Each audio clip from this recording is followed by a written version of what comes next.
एक तार 2 सही 3/4 मीटर लंबा है, वह दो भागों में टूट गया। एक भाग दूसरे भाग से 5/8 मीटर बड़ा है, तार के बड़े भाग की लंबाई क्या है। यदि इसको हम साधारण संख्या से समझे तो जल्दी समझ में आएगा, और उसके बाद हम उसे उसी तरीके से बनाएंगे। तो मान लो एक तार 12 मीटर लंबा है, पहले सोच लेते हैं, और वो दो भागों में टूट गया, और एक भाग 2 मीटर अधिक लंबा है।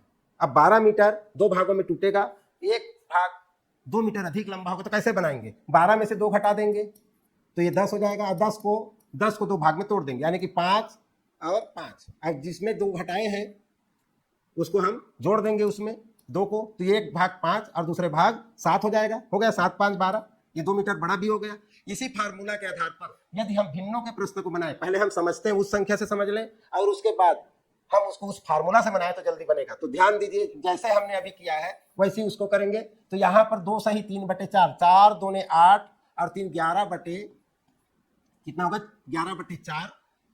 ये तार की लंबाई है, और उसमें से हमें जो बड़ा भाग है वो घटा देना है। ऋण क्या है, 5/8 घटा देंगे, तो 5/8 घटाएंगे तो ये घटाने पर क्या हो जाएगा, ये 22/8 हो जाएगा।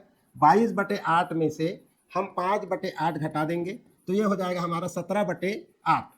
17/8 हमारा तार बच गया। ये 17/8 को यदि हम 2 भाग करते हैं 17/8 को यदि हम 2 भाग करते हैं तो किसी भी भिन्न संख्या को 2 से भाग दिया जाता है तो उसका हर जो है डबल हो जाता है, मतलब इसे 17/16 हो जाएगा एक भाग की लंबाई। अब छोटे भाग की लंबाई यानी कि 2 बराबर भाग हो गया 17/16। अब 17/16 में हम उस भाग को जिसको हमने घटाया है उसको जोड़ देंगे। 17/16 में उस भाग को हम जोड़ देंगे जो घटाया है, पहले भी वही किए थे।